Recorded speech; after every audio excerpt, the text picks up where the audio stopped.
about? Much better. That's much better.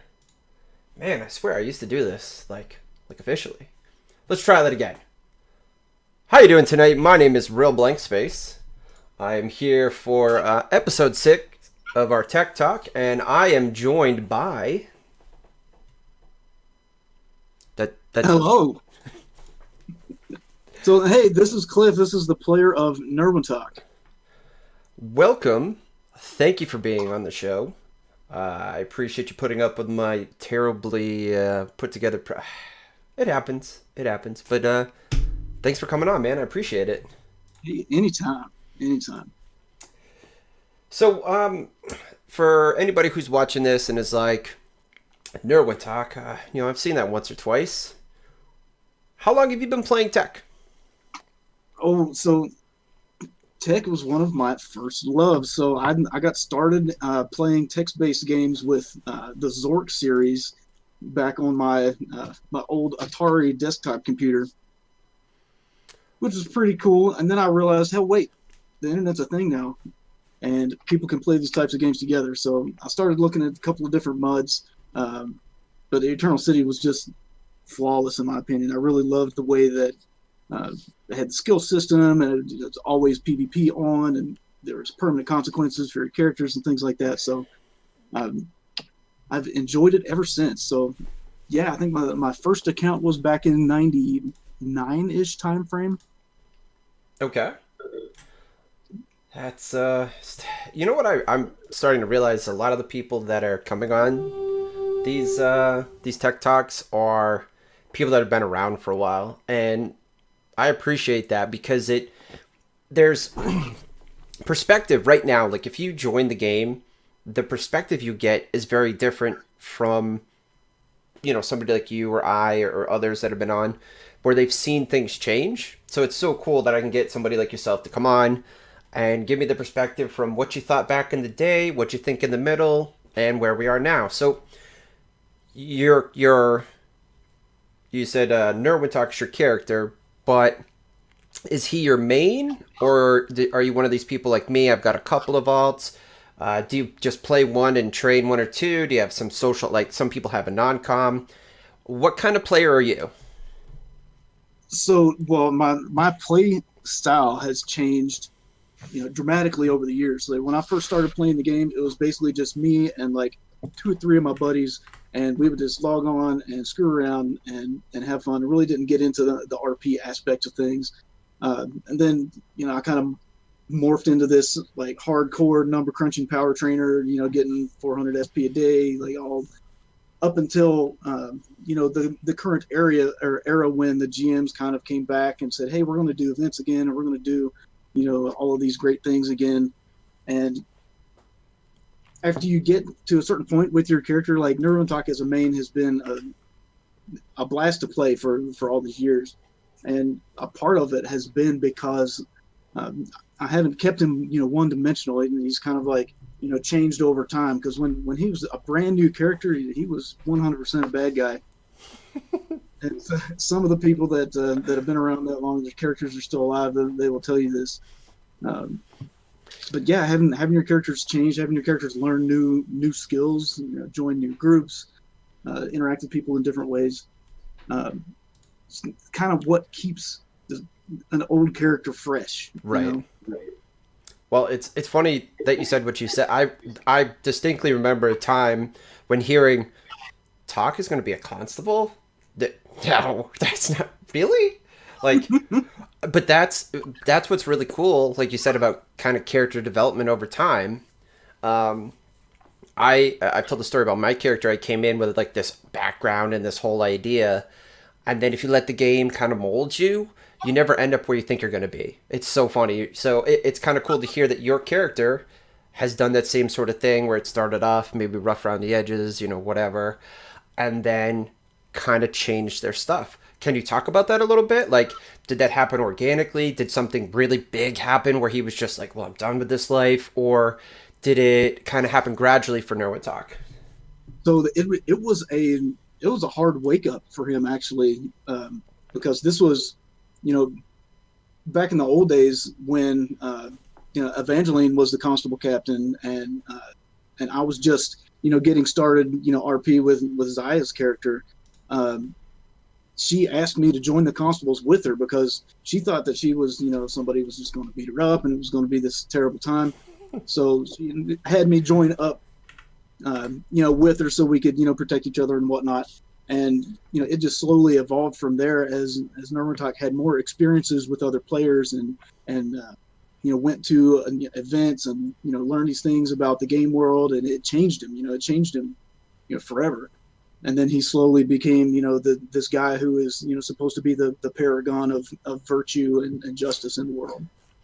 So, you mentioned it a little bit. What's it like? We've had sort of this other perspective about crime and criminals. We've talked a little bit about how it's on the players, to be responsible, especially in a game with PvP that can be the end of a character. What's it like playing the other side? What's it like playing a constable character? I mean, you're the perfect person to ask.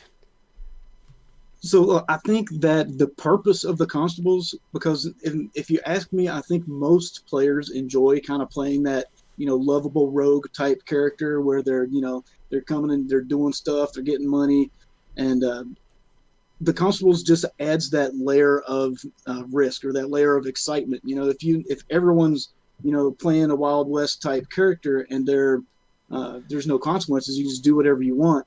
There's nothing exciting about it. I mean, why am I sneaking through this dark alley hoping nobody finds me if nothing happens when they find me? Right. So that's the way that I've tried to play the constables. And a few people have asked me over the years, like, hey, you're this, whatever guy who's got a lot of skills and you could beat some people up, whatever. Why don't you just go and wreck all of the bad guys and, call it a day? Good guys win. Well, from an in-character and out-of-character standpoint, I really love the direction that the game's going in towards, okay, I'm a player of this game, you're a player of this game, we all love the Eternal City. How are we going to work together to make a really interesting story and to tell this tale to people and have them enjoy it like we have now and to continue that into the future? I love that perspective. Right. The two sides of that can be really difficult because in real life, my wife and I love training martial arts. And one of the things that one of our favorite senseis, he told us was, okay, we're going to learn to spar and things like that, but don't break your toys. So I kind of took that word of wisdom to heart. There's no point in breaking your toys. I enjoy playing with everyone in the game. And I hope that people enjoy playing with me as well. I've said this, and I'm probably going to say it a million times in these tech talks. I feel like a lot of our player base has kind of grown up, and our perspectives have changed. Where if one of my characters got hurt or died, but the story was meaningful, I would be all about it. Whereas you talk to high school me, and I would have been like, "Oh no, man, I'm hopping on ICQ and I'm going to get them." Dude, is that just me, or it sounds like you've got that same sort of perspective where it's like, man, I want to make a rich story with consequences that play out in the game. Yeah, exactly. Awesome. So I really loved being able to listen to your conversation with Shizdane's player the other day. He and I agree on a lot of things. I think that the opportunities for PvP and conflict in the game aren't as broad as they could be. So we're kind of limited to, I'm going to badmouth this character, or I'm going to beat up this character, or I'm going to put him in a coma, I'm going to tongue cut him, I'm going to PK him. Right. There's not a whole lot of rungs on that ladder as you climb it. Right.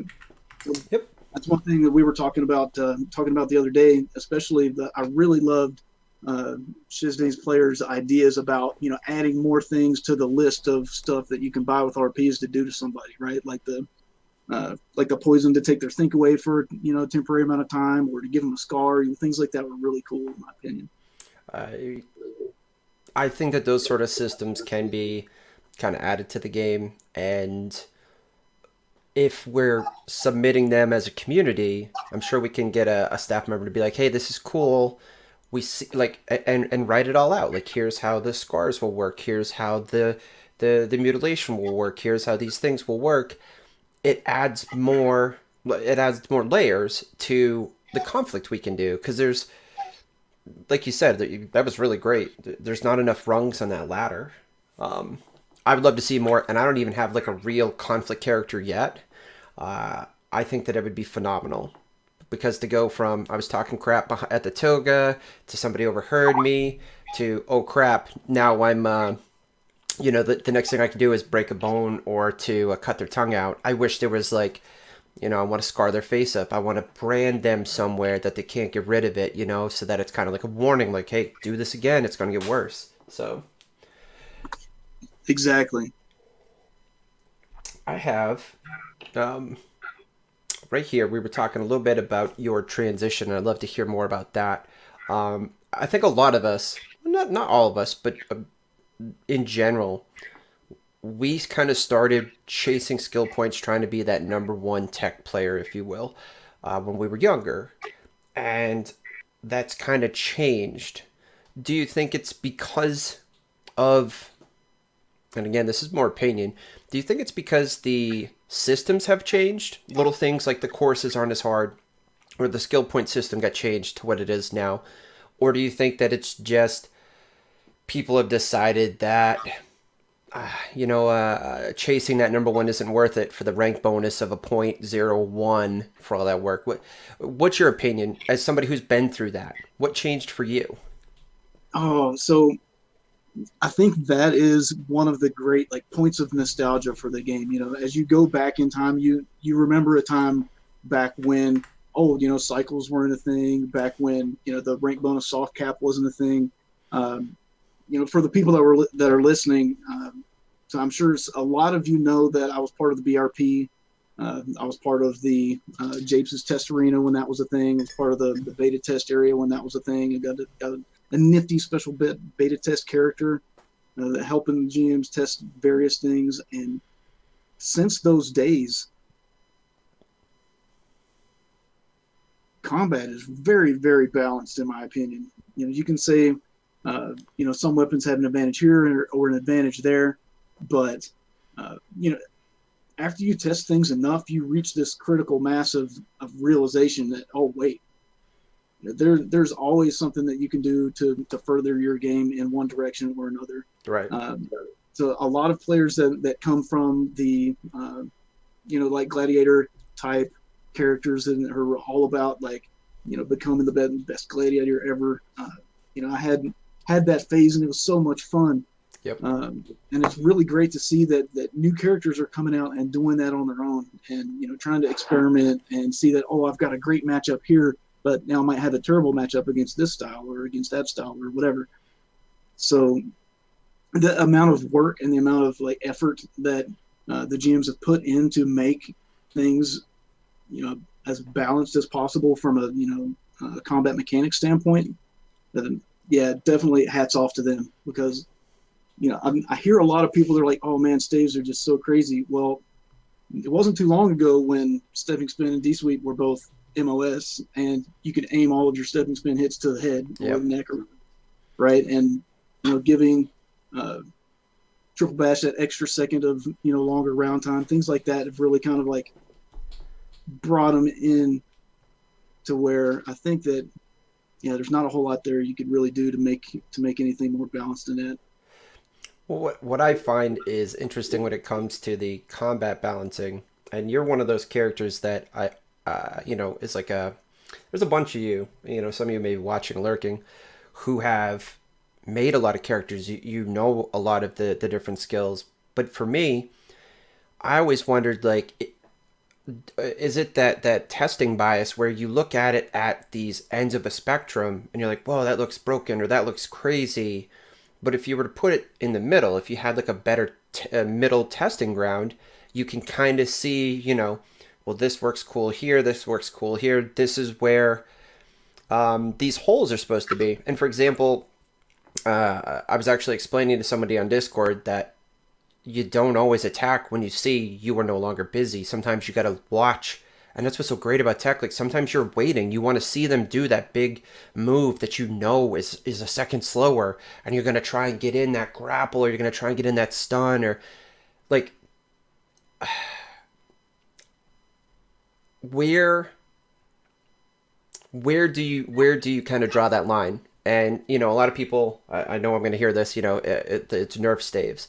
I have a staver, and the only thing I ever see is the problem between one thing to another.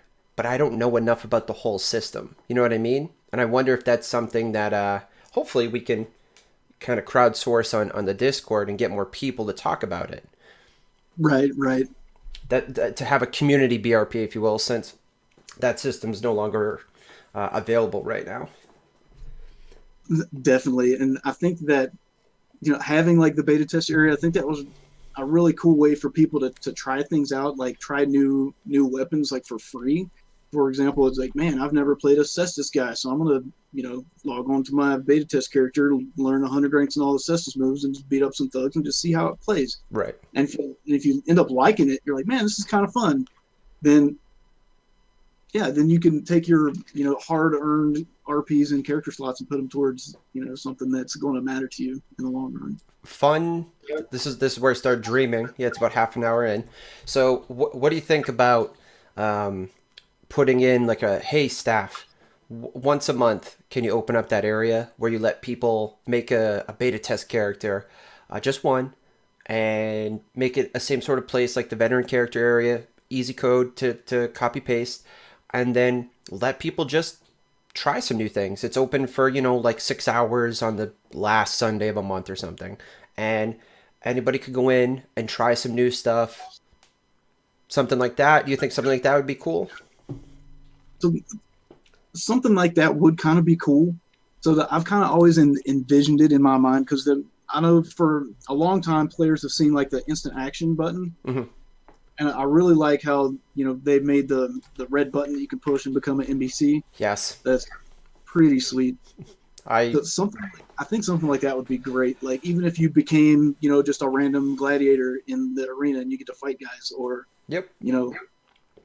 Something like that that'll let you have, as a player, a little bit more, maybe an experience that you've never had before without investing, months of time into, okay, I'm going to roll a new guy, and in 2, 3, 4, 5 weeks, I'll have enough, training to be able to figure out if this is fun or not. Yeah,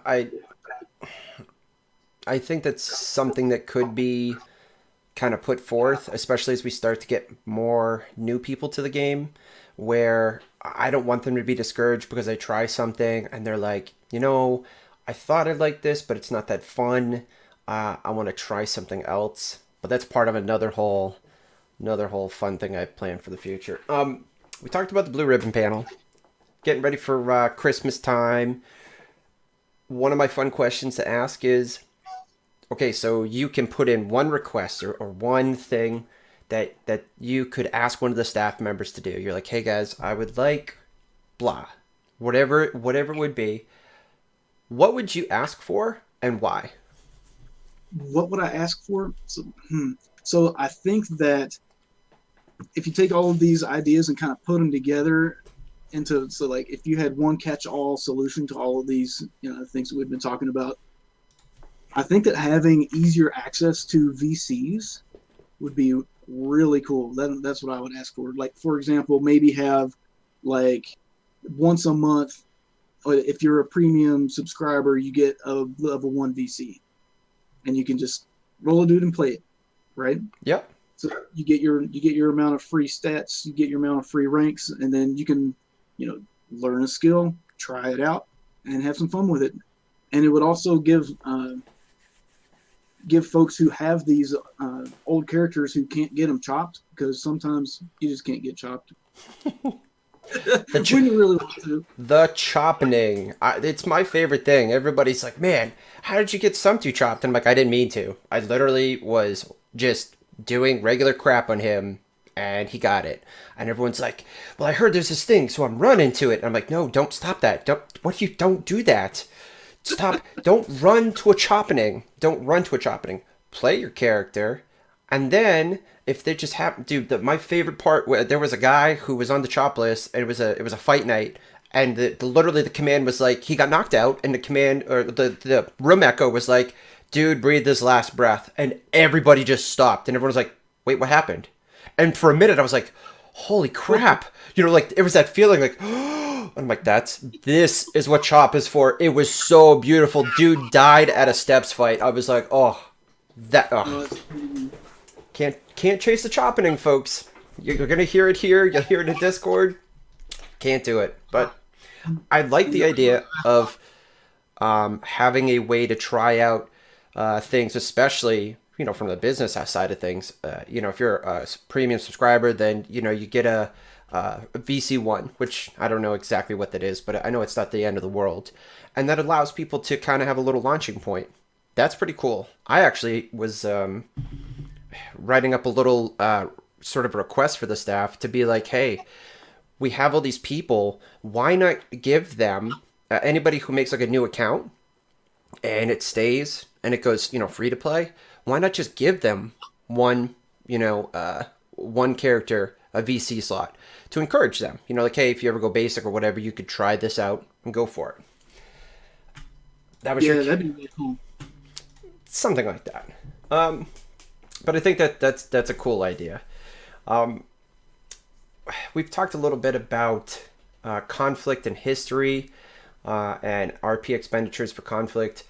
I did want to dip into a little bit about, we talked about hoods and covers. And again, I've said this before, I'll say it a million times. It was not me who ruined this. I promise you.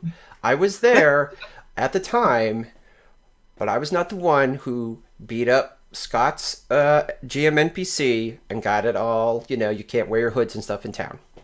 That being said, as a player of a constable character, how do you sort of deal with those things? Because in the game, a hood or a mask is contraband, correct? That's right. So go ahead. Well, I just want to make sure. What that means is you can wear a faceplate in the city, but a constable will tell you to show me your face. However, and please correct me if I'm wrong, if you wear a mask or a hood, they're going to still beat you up because it's like illegal. You're not supposed to have them. This is correct? Correct. So that's why the faceplates are the kind of the go-to, I want to be face covered type item these days. And I think it's really sad because we have all of these great, moments in our tech history of, these bad guys and we're wearing hoods and it was great and we had all this fun. Well, the hoods are kind of not that great anymore because of that reason. So, like I mentioned the other day, that was one of the things that I put in at request for, is to see if the GMs would allow hoods to cover up your body type for your character. Because one of the things that I hear a lot of complaints about is the proficiency of other players given a few details about your character, including their their height, whether they're muscular or not, what weapon they are, et cetera, et cetera. It's pretty easy to figure out who people are, right? Yep. Oh, I am behind you 1,000% on this. So if we could say, okay, well, hoods now, if you wear a hood, it's going to cover up your body type. It may or may not. Personally, I don't think covering gender is that big of a deal, because as soon as they talk or walk or breathe or anything, it's pretty easy to tell what somebody's gender might be. That could be a stumbling block from a code standpoint, but I'm not sure. But yeah, even if hoods just covered up your body type, where instead of like, oh, there's a tall, muscular guy, blah, blah, it's just like a man in a hooded cloak. Yep. I think that would be super sweet, and it would give an avenue for criminal characters who want to be more anonymous. It would give them that option to do so, at the risk of, hey, if somebody sees me wearing a hood, the constable, if it's a constable who sees you wearing a hood, they're probably going to start chasing you instantly. But if you're not in a part of the game world, if you're not in like the main city, the quote unquote safe zone of the main city, then yeah. And even today, the ban on cloak or hoods and masks only applies to the city proper. You can go to, anywhere outside the city, just go to the woods and wear your hood, and it's not illegal as long as you open it up when an official of some sort asks you to. So hide from the officials, folks, is what you're hearing. And I absolutely agree.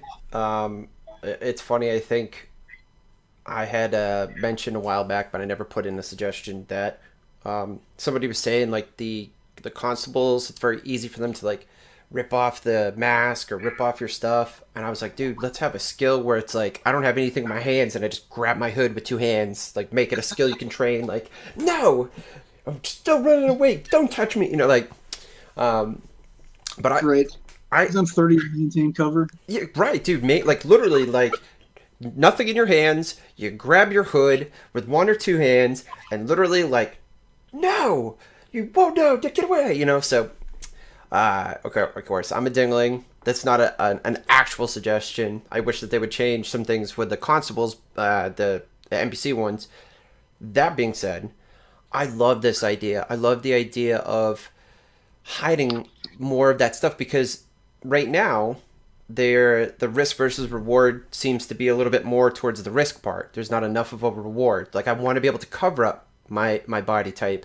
I want to be able to cover up. You know, I want to be able to tuck my hair in. So you know, I'm actually cool with gender not being on there. You know, if you've got a cloak over, you know, I actually wish that it worked. Like you put a mask on your face, so you can't see any facial features, right? And you take that hood over. That's it. What do you see? A person. That's it. Um, I think that would be interesting. Oh, people talking about you with thoughts. I think that would be a very interesting addition to the conflict that we have because it's very easy to be like, oh, that guy is a this. And as much as we love to, there is that player bias where you're like, dude, I know this sort of person who does that. So, crap. It might be them. Even though, if in characterly you really look at it, there's probably hundreds of those kind of people you walk by in the streets every damn day. Right. Um, oh, I didn't ask you before, but I'd love to hear this again. You play Nerwintok now. Um, could you tell us a little bit about your first character in the Eternal City? Oh yes. So I would love to tell that story. So my very first character in the Eternal City, he was a stavesman thief from Altene, a great build back when you could get staves for free. And yeah, and so he was killed in Caprara's shop trying to sell shovels that he just stole by a constable.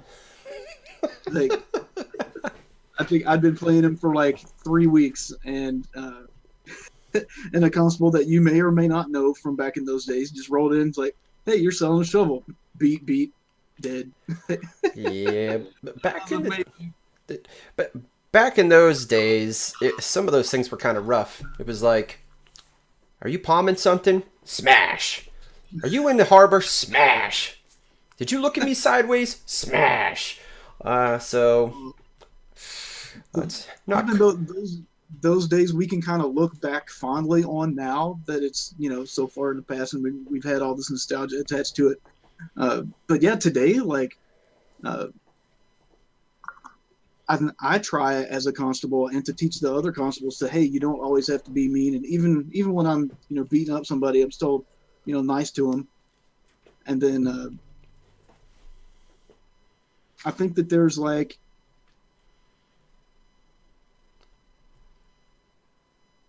kind of a difference between playing a character that's just like griefing people on purpose or just for kicks out of it. Because in the past there have been like constable griefers who said, okay, any excuse that I can get, I'm going to find somebody and I'm going to give them as much warrants as I can and I'm going to beat them up and just all this stuff. I really don't think that's the correct way forward, like in character, for the constables to go. Right. So I hope that people have kind of seen that the direction of the constables going that way. even though it is kind of funny when you go to a character and you help them out, you're like, oh, you got looted by a guy. Well, here, I found your stuff, and I'm gonna give you your Lorca back and all this stuff. And then like, a week later, they're like, oh, Constables, I hate you, you die, blah blah blah. So it's very interesting, seeing both sides of that coin. Yeah, I have only had a limited amount of exposure on my new character because he's an army guy. He's off in a Legio, so he's out running around. He's going to friendliest. But of the little bits that I've seen, it has been much different than in the past. So I can give you two thumbs up and a gold star for that because there definitely seems to be a difference with the, I want to say the atmosphere. Let's say the atmosphere of Constables. I've yet to come back and have it be like, oh, dude, this guy just come up and beat the crap out of me. Why? Oh, because I grabbed somebody's torch. No, they tried to talk it out. They tried to do things. So that's very. It's like, again, we've talked about that player responsibility.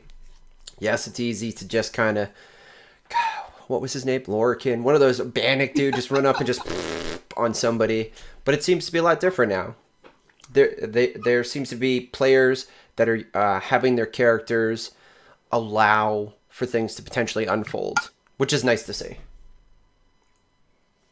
And that harkens back to the whole concept of, hey, well, us.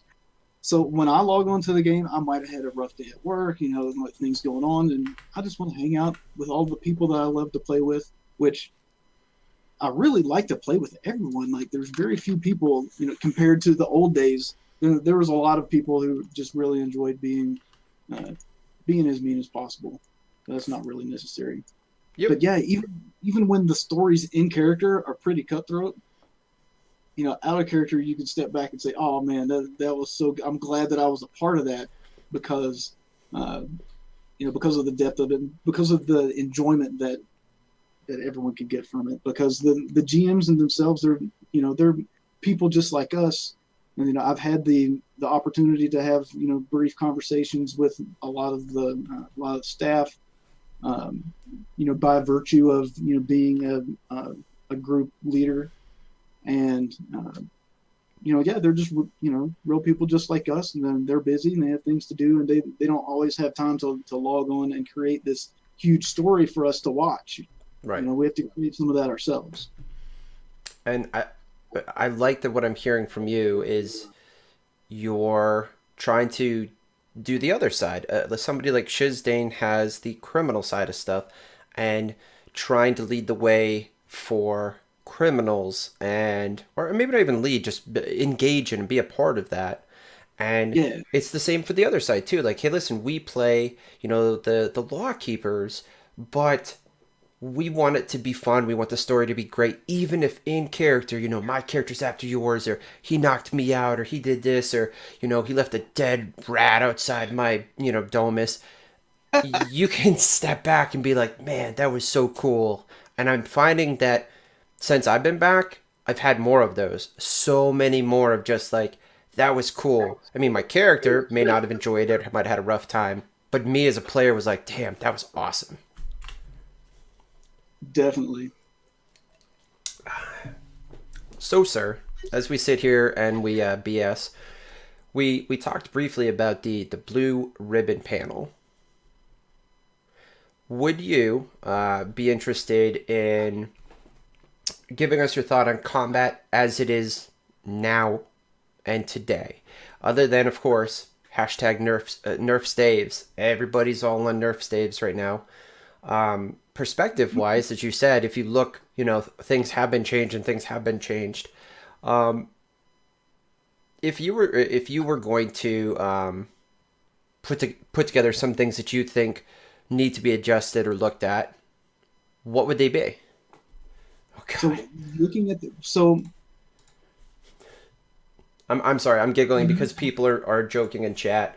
There's make whips great again, and then there's the nerf pard trade now, and so like the community kind of is like the ocean, like they change, or like, well, what about pard? And then people, what about staves? And man, my whips, so it's hysterical, but from your perspective, and I'm not looking for anything crazy. Just is there anything you would change? Is there any is are there certain things you think are in a great space? I don't have a good enough perspective, and I always find that what the like especially during PvP, you'll find people doing very unique things, and then everybody freaks out. They're like, "Oh my god, did he just sweep that person, stab him, and impale him? That should be nerfed." And I'm like, "Dude, that's amazing. You know how much they just put in to just do that one thing?" I'm like, "That's awesome." Or like, "This person did this and did that," and from my perspective, I haven't seen anything too crazy. Love to get your thoughts. So yeah, like I was mentioning earlier, once you get that critical mass of knowledge, it's very easy to see how actually balanced things are. I think that uh, really the only set that uh, that you can really just kind of not have to worry about anything. So there's one particular skill set um, that I won't harp on too much, but there's a reason that weapons have their tricks. Every weapon has a certain set of tricks. It might be the D sweep of staves, or it might be the weapon strike of spears, or the hook of one-handed axes, or whatever it might be. But there's going to be a trick that you can kind of do to kind of give yourself a little one up against in a certain matchup. Now, staves, for example, the strategy for staves is just very easy. Like, I'm going to sweep you, and then I'm going to whack you with a multi-hitter, and if I do that enough, I'm going to win the fight, right? Yep. So when you look at a character with 1,000 combat ranks, things are going to matter. When you're at 3,000 combat ranks, different things are going to matter. When you're at 25,000 combat ranks, different things are going to matter. So when you have a good perspective on, okay, lots of characters nowadays, after the years of stats discounts, there's a lot of characters that are all max stats, and of course, Nerwintok stats have been maxed for a very long time now, but stats play a huge role into what your options are going to be. Right. So when you have your character and you finally you get to the point where, okay, so I've got my stats where I need them to be, I've got my ranks where I think they're going to need to be, and what do you do? Well, it all boils down to strategy at that point. Do you know the capabilities of your weapon? Do you know the vulnerabilities of your opponent's styles, and is it going to be a good matchup? Because if you face player X, they're going to be able to block everything you got, and you face player Y, and they're going to have 2 or 3 holes. So that's why a lot of the really like top tier characters like Sidon and CRN and all these guys that power train still, they're just learning different weapons and learning multiple weapons. Like, yeah, like one character I might have boatload of ranks in this, and then a boatload of ranks in a different weapon, because if I fight one guy, I know it's not going to be a good matchup. Yep. Right. So you've got to switch it up to a different strategy. You are not the first person to say that in that same way, and I find that really interesting because a lot of people will see some fights or see some PvP for these gladiator games, and people will take judgments, but I always feel like, sure, there may be some people are complaining about staves, for example, but it's not okay. So the issue with staves is the defensive sweep. That's what most people have. Defensive sweep goes into triple bash, blah blah blah. But does that last as people train their things, as they train around it? And I don't have that answer. But what I've heard is no. Like, the perspective that you have, from what you see is not always real. And I guess the best example of that was I was running the courses, and I was pretty sure that as you completed the courses, it got easier to do them. And somebody was like, well, you got to do the numbers. And so I did. And they do correlate.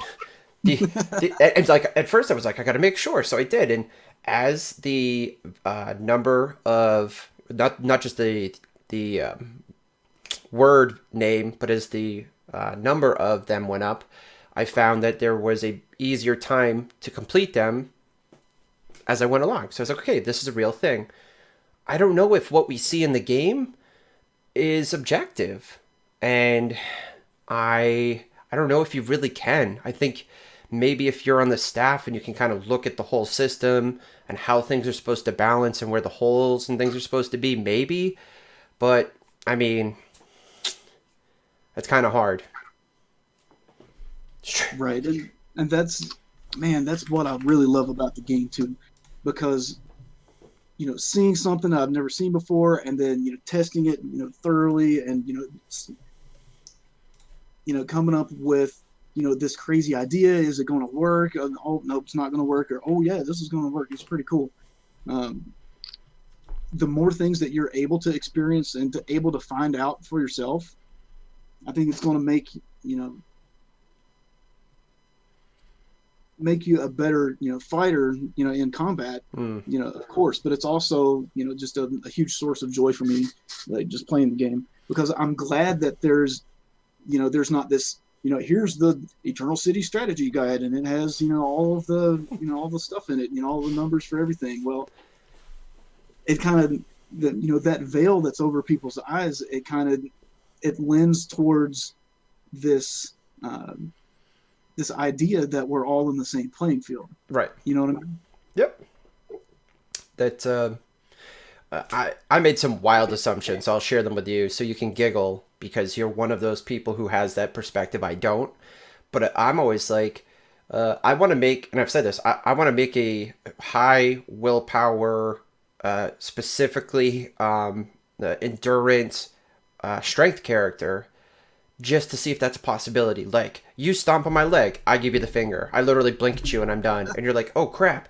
And everyone's like, well, that doesn't work for this and that. I'm like, yeah, but why not? Why not try it? And that's what I love about tech, is everybody, and this is the way it always works, right? Because we've been here long enough.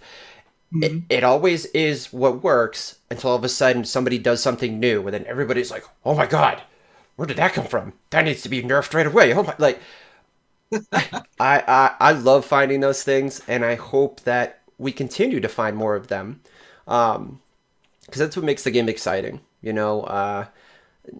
Staves right now are that the skill gap is a lot narrower. It's very easy to kind of pull off their hard, tricky things. Get a sweep, do a triple hitter, cool. What I hope to learn as I continue, as I'm back and I'm learning more about combat, are these sort of things in other weapons, and we just don't see people using them or employing them. Are they just not good enough? Are they matching up against somebody whose ranks are better? And as we have more of these PvP tournament sort of things, I hope to learn and see that. Oh, sorry. Yes, staring 100%. At chat as well. Take the traits that give you half stun. Yeah, well, exactly. This chat is kind of agreeing. The easiest is with staves. I'd agree, and it wasn't always like that. But oh yeah, well, I'm sure we all remember back in the good old days where staves was hilarious. Like, your enemy just wore a Lorica Hamada, and they were basically immune to all of your attacks because you couldn't aim anything. And dude, when I came back, I picked staves because I was like, they're not overpowered, dude. They've never been. They're like mid-tier garbage. I was like, I've never had a staver. I've always wanted to have like that cool whirly block thing. Like, for some reason, I always wanted one. I always played Gladius or Spears. So, exactly. Or like one-handed knock aside. I played that. So I was like, dude, I'll just do staves. It'll be fun. And then I get in, I start playing my new character, Evan, and everyone's like, dude, staves are like super easy. They're so broken and they're damaged. And I'm like, oh my God, really? And then I was like, yeah, that's cool. It wasn't like that years ago, and I guarantee it won't be in the future because things get changed. It's always an evolution, Yep. Oh boy, here we go. People are enjoying starter exactly. I feel like it is good for new players, and it is exactly. It's a low investment. Yeah, so now that is a really valid concern, I think, because okay, I'm going to learn staves, I'm going to learn combat maneuvers, and you can get pretty good pretty quick because you don't have to invest in 4 or 5 skill slots the way that, okay, I'm going to make a pard guy and get pard, sword, CMs, shields, and then brawling for good measure, right? Yeah. That's just because of the fact that you've got to learn basics 5 times, you've got to learn stance, you've got to learn, uh, all your shield blocks on top of that, and then, oh wait, the higher slots you get an SP penalty. That's crazy. Like, I understand that the GMs want to kind of curb the jack of all skills type characters, which I'm definitely one of those. I was gonna say, are you really throwing stones out of your own glass house right now? This is beautiful. I would totally throw a stone at my own glass house because, like, the characters I play, they have, usually more skill slots than you can count on one hand. So the idea that, hey, we can't help Glads because, or even CKF, like Cinnamon Knife Fighting, if you need 5 skill slots to really round it out, and you're just suffering because this SP penalty for the higher slots. There's no way for them to really reduce that penalty without giving that much of a bonus to the people that don't need it. Right. You know what I mean? Yep. I've talked about this with you yesterday, but I wish I had more character slots because I have so many fun things the last time I had a knifer, triple cut was in there was no center in knife fighting. If you were lucky enough to get triple cut, it was in knives, and it was terrible. It was the worst thing ever. So I totally want to make another one of those. I've never had a brawler, so I've got an idea for like a brawler dude. And then somebody in Discord was talking about archery, and they were like, well, it's not the best of this. I'm like, dude, I just want to make an archer with a funny, interesting backstory. So, staff, if you're listening, maybe January or so, you want to do like a half off on new I'm down. I'll save up some dude. I'll save up some RPs. I'm down for it. Down for character slots. Yes, please. Just 1 or 2, maybe we'll see. Well, we talked about most of the stuff that was put on here from our pre-stream. Before we cut this for YouTube, we've heard a lot about Nerwintok. We've heard about kind of your opinions on some conflict stuff in the game and how players of Constables, you're trying to kind of have them be responsible for their characters too. Years ago, we may have had people who were kind of irresponsible with that, and now we've kind of outgrown that. Now there's more chances for conflict to be resolved between both the criminal and the constables in more than just let me stick my stave up your rear end, which I think is great. Exactly. So, and I'm sure a lot of players, remember the good old days back when the Umbrella Latte was still a thing. Well, conflict doesn't always have to end that way where, we just kill everyone, right? Yep. So, and I think that a really great step in that direction is adding some more, rungs in the ladder, like we were saying earlier. And we mentioned those a little bit. The 2 things I'll add right there, I guess this will be our last topic, was I put forth a suggestion, and I gotta write it up again, but they're having it at conflict. If we're going to build this new roleplay expenditure, I'd like to be able to say,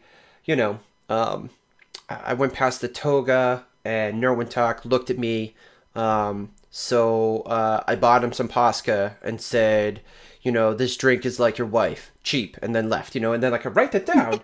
See what I'm saying? And then and then I can put down the date so that you can kind of see conflict, and then so that's my idea for an at conflict, same as like a history, real easy to do. And then the next idea is to add things like anti-think poison to RP expenditure. Where do you want to use this? Yes, you got to go somewhere in the game, secret. Ooh, I get it. And so you knock somebody out, and then you just put that vial in their face, and for like a in-game month or whatever that they can't think, kind of like having K-Day sickness or whatever.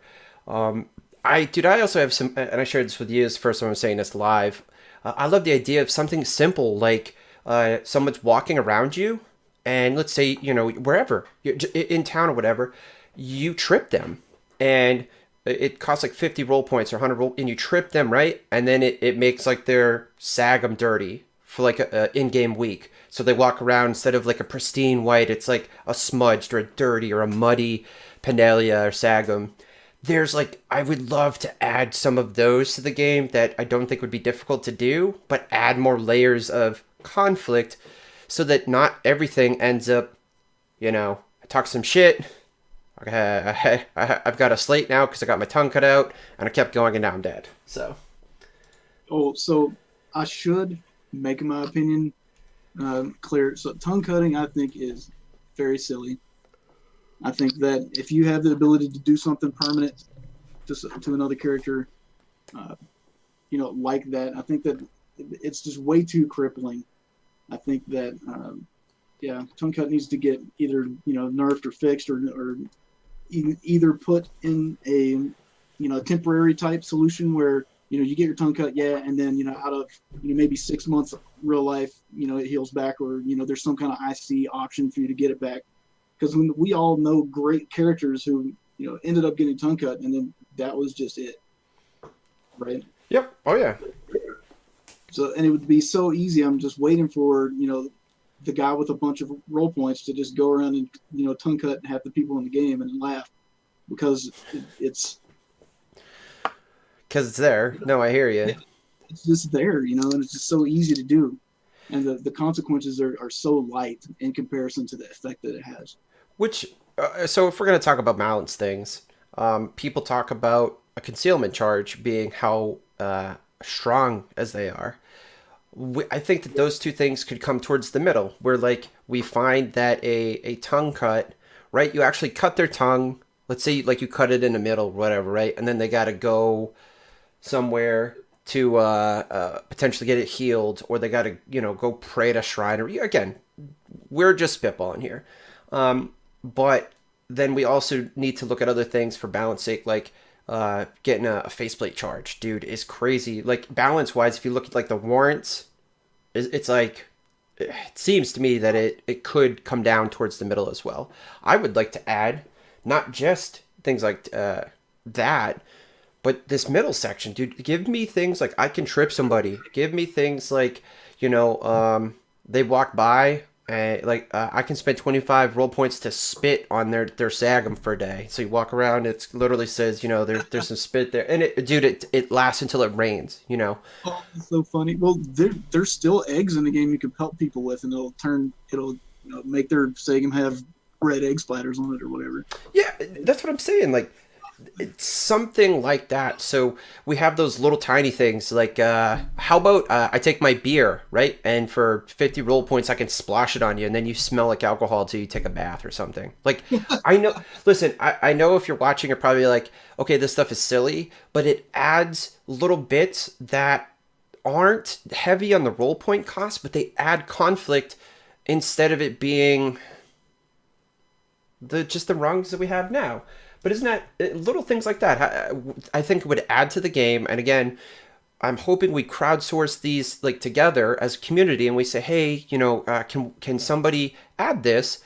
We would like these little things to be able to spend, because it's cool to role play it. But I think that if you allow somebody the ability to spend role points to create a minor nuisance for somebody else's character, you're creating conflict without it going from 0 to 100 real quick, Exactly. And just for the record, I agree that the warrant for concealment is a little hefty. Now, then I've had discussions with the GMs in the past saying, hey, what if we reduce this to 3 days or 2 or whatever. We've had this discussion multiple times.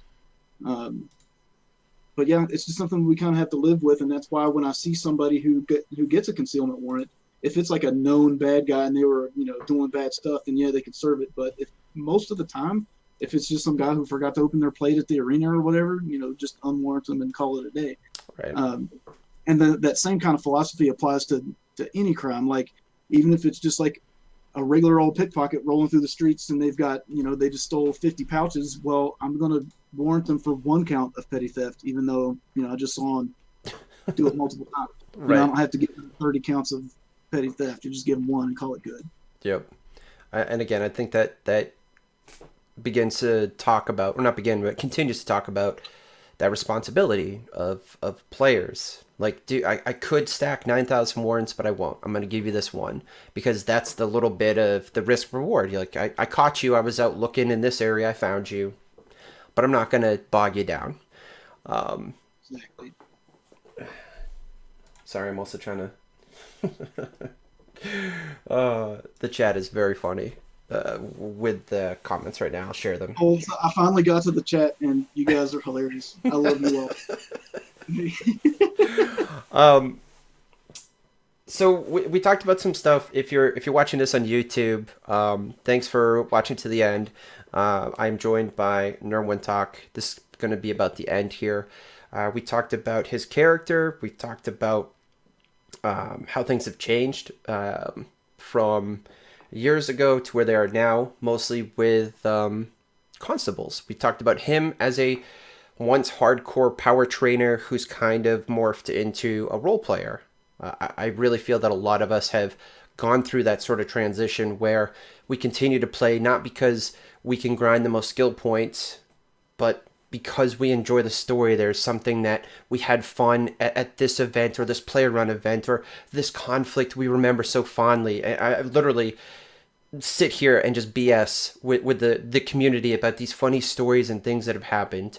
And we discussed a little bit about the blue ribbon panel. And even if we can't get the staff to re-implement something like that, it's not out of our reach to come together, have conversations, and make suggestions as the Eternal City community. Hey, here are some ideas. Maybe someday we'll get an act conflict, and maybe someday we'll add some more role play RP expenditures for the conflict that there is in the game. And maybe, really, you're gonna put on a hood. Somebody's not gonna know your body type, maybe not even your gender, but we can all hope, wish, and dream. Yeah, that'll be the day. That'll be pretty cool. That being said, I want to say thank you for coming. I hope you had a good time. I'm sure everybody is going to love to watch this on YouTube. We've had some amazing people. You're another one of those kind of long-standing players that it's very cool to hear your perspective. And I'm sure for somebody who may have been like, well, I play criminals and Nerwintok's out to get me, it must be refreshing to hear that. And I hope it's the same for everybody that we brought on here, where the perspective is we all play this game. Let's enjoy the conflict and things that they go through. And, I'm not mad at you, Dawn, but my character's got to kick your butt because you talk shit about my wife at the toga. I heard you. You called her cheat. So like we enjoy the fun that gets made in the game. Exactly. Well, thank you for being on the show.